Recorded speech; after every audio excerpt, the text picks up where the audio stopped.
Hey everybody! Happy New Year 2016. Green Sky Night is going to go over our least favorite films of 2015. And boy, what a year. Would you say off the top of your head this was better or worse than 2014? Worse. You think so? There were worse films we saw, but there were also some really, really good ones we saw. I'm going to actually say, like, when this year started out, like, we were only, like, 2 months into the year, and we already had, like, 4 of the movies that are on this list. So I was, like, at the beginning, I was like, oh, God, we're only starting. But, I mean, it got better, yeah. Well, and that's typical. I kind of warned you that, too. It's typical that the worst films of the year come out in the first 2 months, because January is just the month where all the companies they just shovel out, January is like the cursed month of cinema. Yeah. December's the best. November and December are the best, and then January is the worst. So let's get started. My number 10 is Chappie. We knew this movie was gonna suck, and it sucked. We said more than enough in our review, but I'll just briefly say I don't like the director's other films. I think they're overrated. I thought this movie was condescending. Pretentious. It's pretentious, and it has a stupid ending, and the characters stupid are characters. The characters. The only thing I liked was Gerard Butler as the villain. He was amazing, and that was it. That's as nice as it. And I will say the actual. It wasn't Gerard Butler. Hugh Jackman. It was Hugh Jackman. I always get them confused. I'm sorry. Hugh Jackman was awesome as the villain. That's about it. I mean, that and like the actual character of Chappie is pretty. I think he's actually a pretty engaging character, but all the characters that surround him are not, and that's the problem because he is being educated by these unlikable characters. So yeah, my number 10 is Chappie. What's your number 10? I know this is probably gonna get me blacklisted, but my number 10 was Avengers 2. Ouch! Ouch! Brave man. I understand, the popularity of Marvel and everything, but I'm just getting so tired of it. And when we now they're doing it to Star Wars. I know. Well, when we went and saw this movie, I just was bored. I was bored the entire time I was watching it because it was just so such a CGI. I understand it's comic books. Okay, yeah, it's a comic book movie. That's fine, but just such a CGI fest, and I mean just the same things that we've seen before, and I was just bored. Yeah. I mean, I liked it more than you, but I do agree. Like Avengers 2 was the first film to really open my eyes that they've just gone too far with how many movies they release every year. It doesn't mean anything anymore. A new Marvel film does not mean anything anymore because too many are coming out. And Avengers, and I liked Guardians of the Galaxy. I loved it, and I also liked Winter Soldier, the two that came out earlier, 2014, and I also liked the Daredevil series on Netflix. But I mean, I just could not get into it either. Not very much. Yeah. So I hear you on that. My number 9. You did not see this one. My number 9 is The Green Inferno. I actually was going to do a review of this, but I decided that me talking about it here would definitely be more than enough. I hate this movie so much. What is it about? I've never even heard of it. It's the new Eli Roth film. It pays homage to Cannibal Tribe, Grindhouse films like Cannibal Holocaust. But it didn't have the same charm.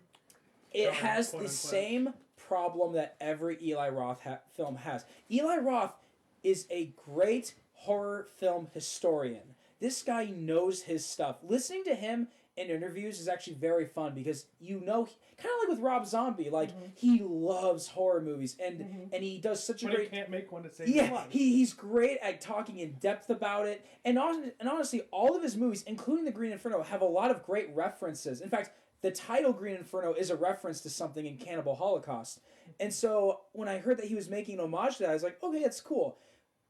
And the gore effects are always good for his movies, and the gore effects in Green Inferno are really good. There's just one big problem with all of his films.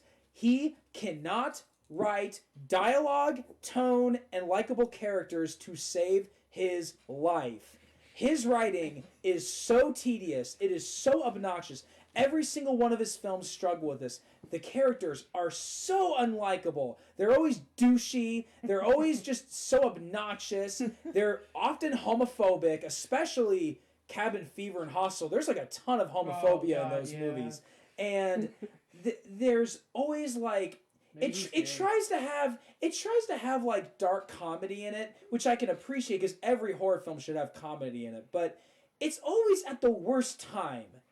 And the structure sucked. And also, this movie in particular felt really anticlimactic. I was just getting so angry watching this film. It's already dead, Micah. No, I'm not done. So you're gonna have to be done. This video's gonna be like 30 minutes. Well, after you because you saw it with a bunch of our friends from work. None of them liked it. They all had the same problem. I know, but I remember there was some joke, like inside joke, that you guys had. It's just some. I'm not going to explain it. It was just a stupid scene with stupid dialogue. But yeah, I mean, honestly, Eli Roth has yet to work on that big flaw of his, and I put it high on the list because it is a well-made film, and it looks good, and there is some scary stuff in there. And again, the gore effects are good. Even the acting is good, but the tone and the writing and the characters are just so insufferable. So that's my number 9. All right, my number 9. I put this high on the list because, for the most part, I actually did sort of enjoy this film. Like, I was never bored watching this film, and there was a lot of parts in it that I had fun with. But my number 9 is Furious 7. Furious 7. I like Furious 7, but I get it. I understand like the appeal of them, and you know, I liked a lot of the characters and stuff. It was fun, but just so many silly things in those films that are just so frustratingly stupid for me personally. You have no idea that it just.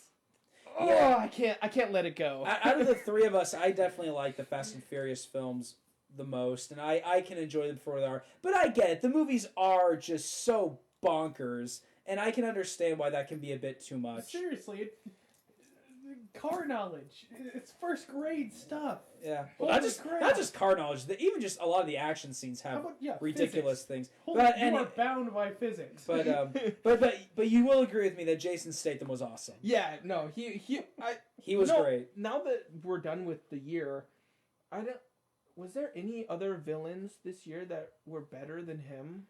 Adrian Brody.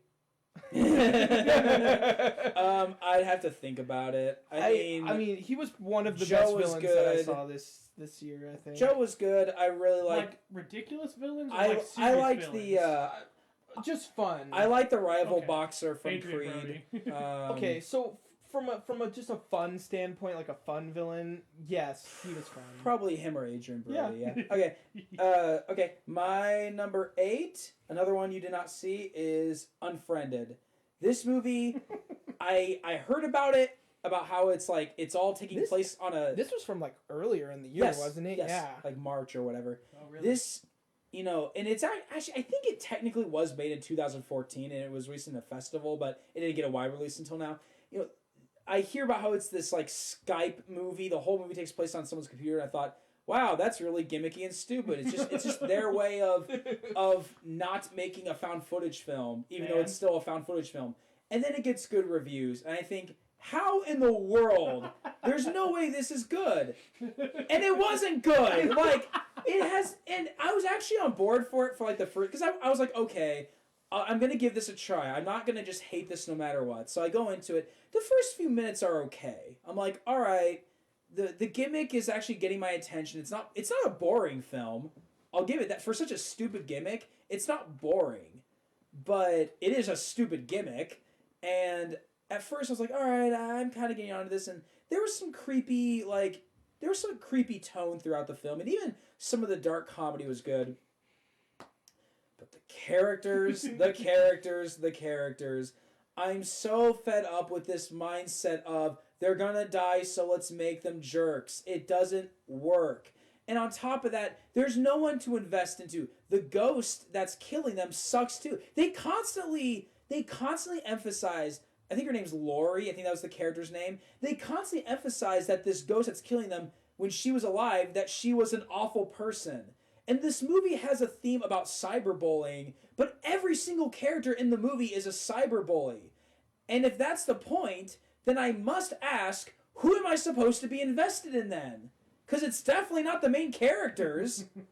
And on top of that, there were just so many times where it was just stupid. Like, the actual plot was stupid. Their ideas were stupid.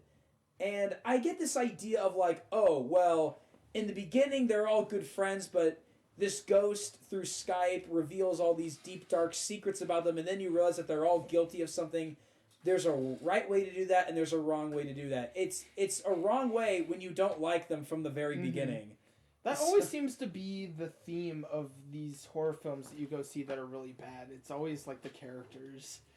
There's another one on this list. I'll get to that. So that's my number 8. What's your number 8? This is also another one that's very high on the list because I didn't hate it. Yeah. But San Andreas. I mean, come on. It's stupid. Yeah, it's stupid. It's fun, but it's stupid. It's a 90s. I mean, this is kind of like this year's addition to what was last year, Into the Storm, you know, like a 90s. Oh, I'm not going that. Into the Storm was so much worse. You know what than I San mean, Andreas. though, like but a disaster film. film. Into the Storm was a whole new level of stupidity. True, but The Rock amazing. made this much better than Into the Storm. But I agree. Man. I mean, do we even need to bring up?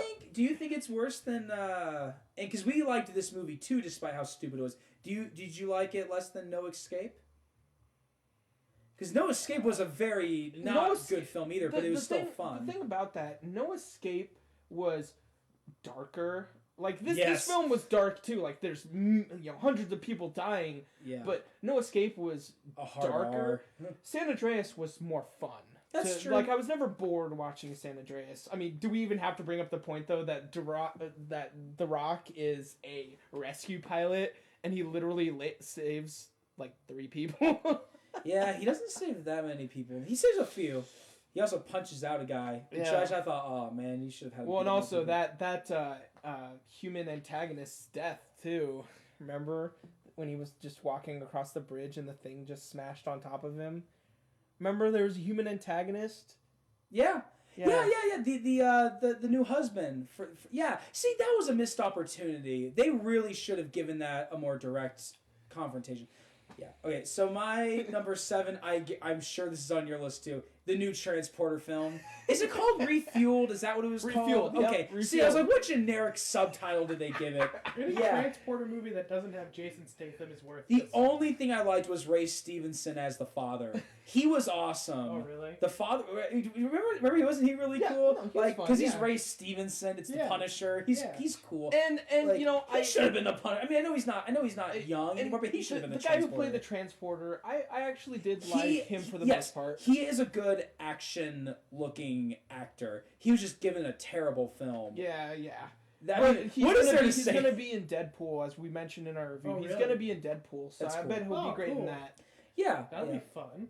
I would even say not the other girls, but the lead girl. Even she was performance-wise fine. The other girl sucked, but I thought she was. Yeah, like, so it's more an issue of story. Her character is terrible. Her acting was good, but her character was insufferable. Terrible. Oh, I hated them. Just insufferable. All 3 characters. of them, I hated them. Yeah, the Transporter sucked. So my number 7, I'm sure this is on your list too. Last Witch Hunter. Actually, it isn't. I completely forgot about the Last Witch Hunter. Oh man, what man? I should have this on my list. Actually, no, I can't. These movies I hate more. Well, we can talk about it now. Yeah, talk about. Oh my god, this movie. Like, how did that movie not come out in March or February? We never talked about it. We did a review of it, but it came out in like September, I think. Like it's September. It was like November when it came out. Was it that? Yeah. It wasn't. It was one of our last reviews, and yet wow. it was one of the movies that should have come out during that January, February, March era of just seeing bad film after bad film. Maybe he was too busy making Furious 7.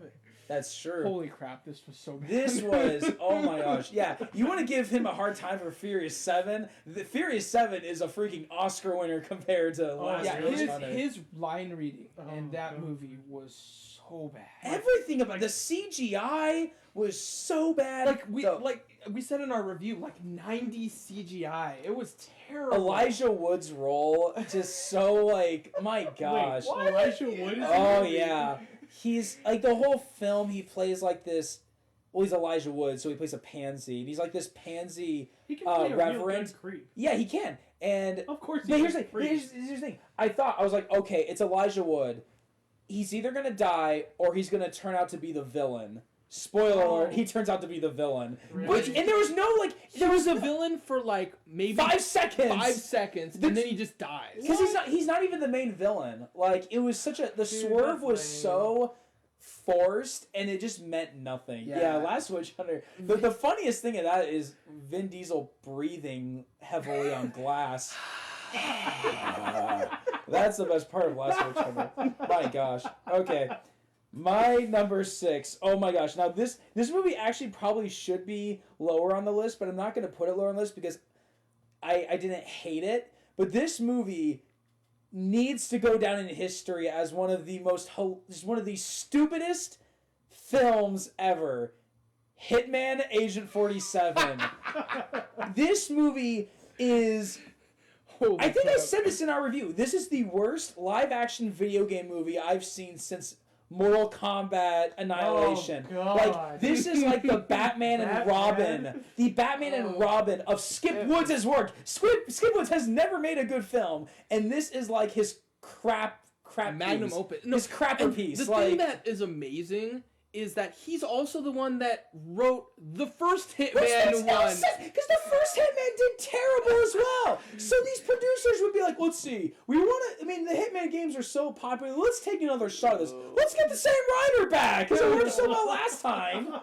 And this guy has such a good, I mean, I'm sure, okay, Skip Woods must be a really nice guy. God bless Skip Woods, because it seems like every time I read a story on how he got a job writing for a movie, it's usually because somebody liked him. Like, Bruce Willis liked him. That's one of the reasons why he got to write Die Hard 5, was because, like, Bruce Willis really liked the guy. So he must be, like, a nice guy and a fun guy to hang out with. But my doesn't mean that he's a good writer. His writing, though.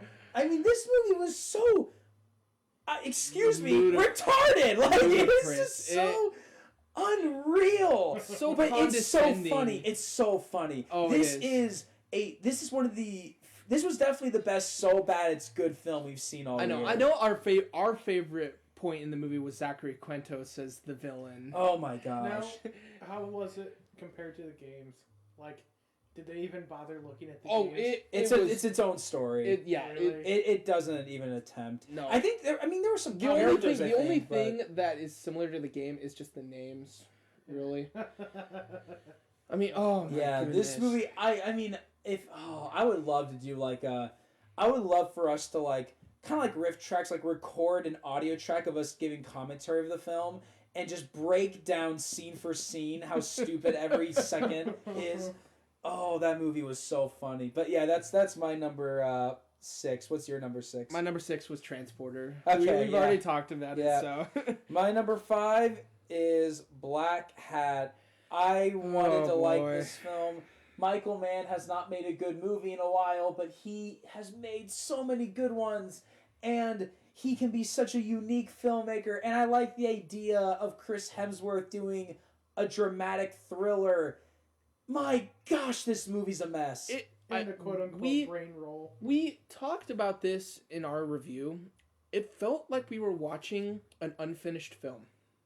It is. It felt like a raw cut. Yes. Yeah. It's like that first. It's like a first draft or something. Yeah. Like, it's just such a mess. Like, there's so many things that it doesn't feel like it's put together. Never mind the fact that the script makes no sense and that the characters make no sense. The movie makes no sense. The structure, the scenes, the cinematography is blurry. There's one. The editing is stupid. The line delivery. I mean, there's so many weird choices. Oh, I'm not done. You can't cut me off on this.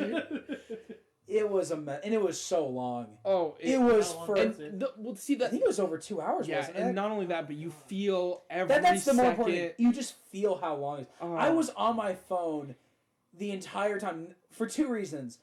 1, because I kept checking the time, and 2. So I was actually reading the Wikipedia plot synopsis because I could not understand what was going on. Yeah. I was like, I'm so confused.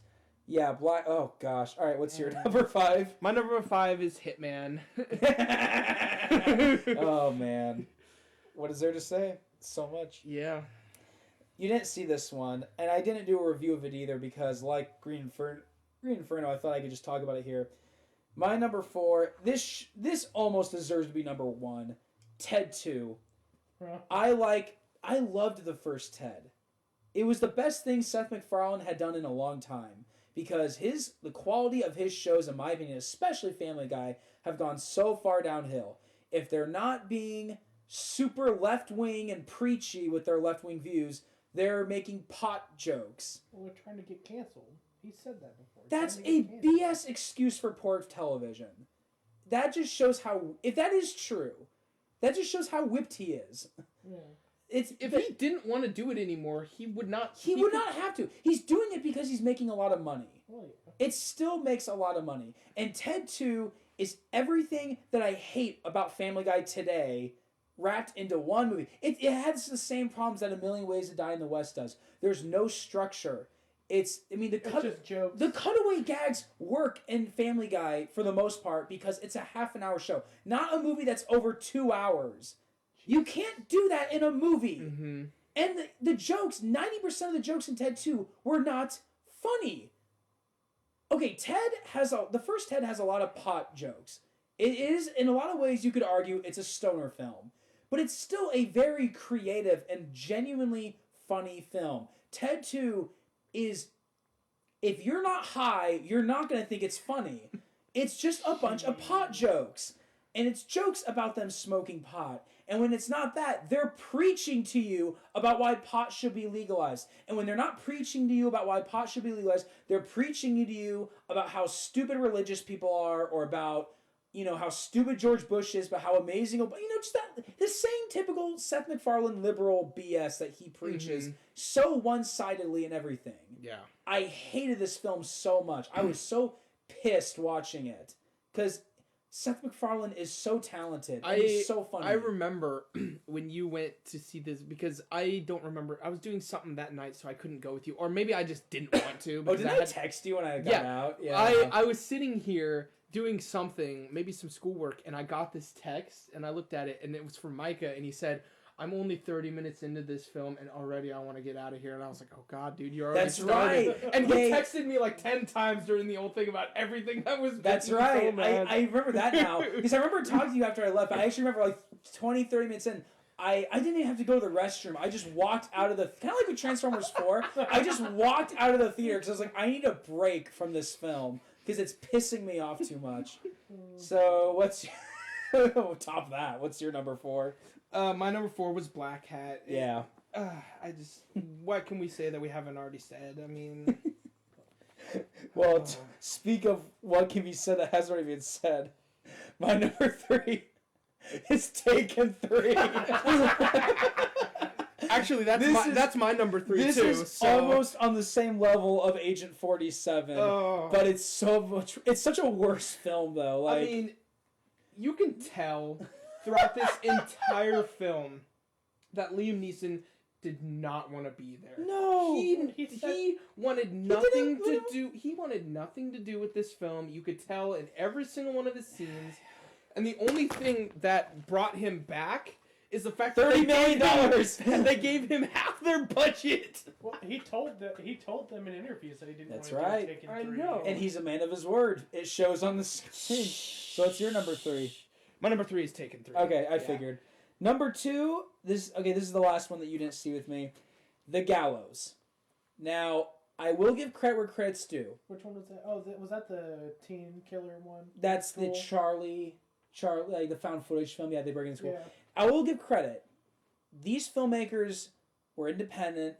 They were from Nebraska. Oh, really? They made this film off of it's a found footage film, and it was made with basically no budget, and they got Jason Blum to pick it up, and That's cool. I give credit to that. I think that's awesome. Good for them, and I hope that they. And this movie made a lot of money. Of course it did. It was a big success. I hope they move on to have a great career. I think that's really inspiring. Yeah. I hated this movie so much though, and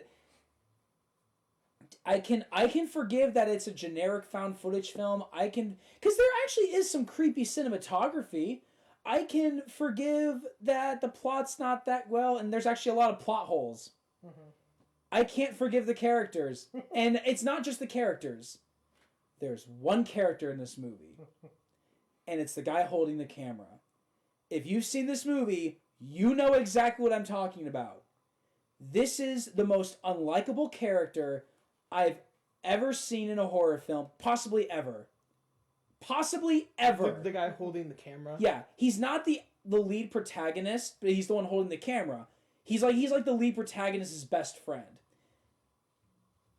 The idea is that he's a jock that thinks that theater's dorky. And it's his idea to break into the school to sabotage the play and all that. Like, the idea is that, like, this character's supposed to be, well, yeah, he's kind of a stereotypic Josh, but he's funny. He's kind of just a funny dimwit. That's his character. He's not. He's a douchebag. They went so far out of their way to make this guy the biggest douchebag in cinema history. He is a straight up, he's not a joke, he's not this stupid joke. He is a straight up bully. The first act of the film is this a-hole bullying the people doing theater. These people are doing nothing on. They're on the set, they're making the set, they're doing work, and he is just bullying them, legitimately bullying them. And it's supposed to be funny. And this isn't one of those, and if you see the movie, you'll know me. This isn't one of those things where it's like, but Micah, it's supposed to be kind of funny, like get a sense of humor. This is not like darkly funny.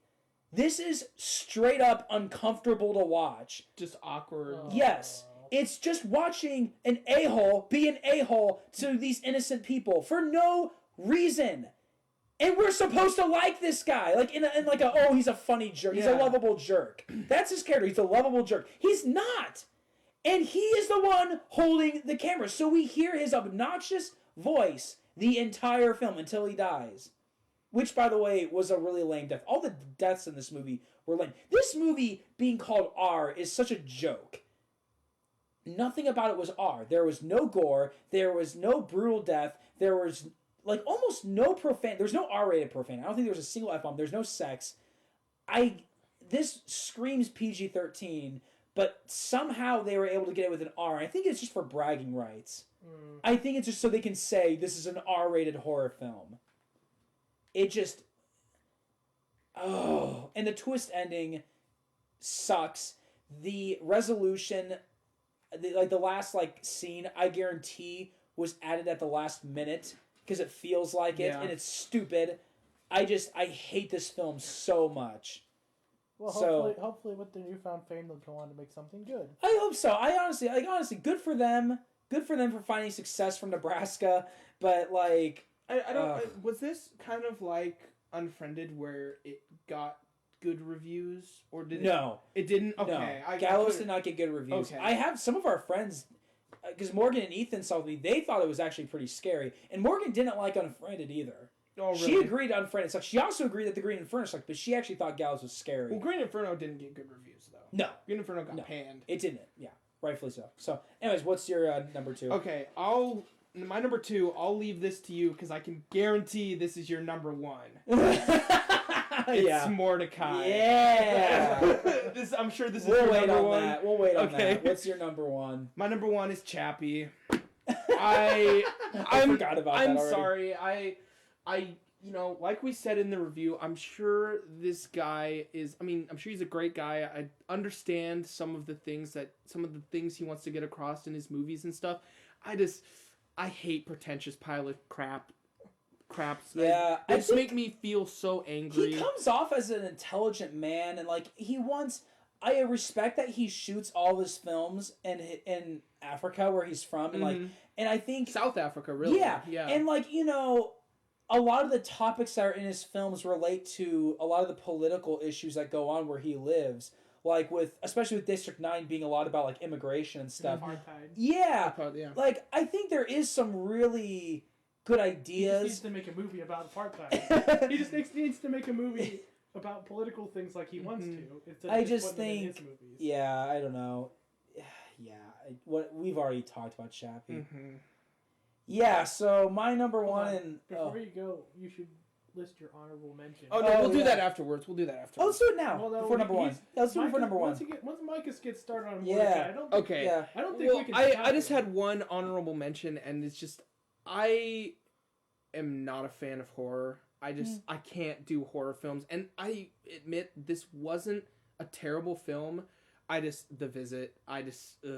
I understand why you didn't like it. That film. I actually liked it so much more than I thought it was. I went in with the expectation of hating it. Really? And I think it's the best thing Shyamalan's made in over 10 years. I think it's very much the good things about Shyamalan's filming. The dark comedy, the tone shifts that actually work. The young actors were great. I thought those two kids were so good in the lead role. But I can see why you didn't like it. But I actually, yeah.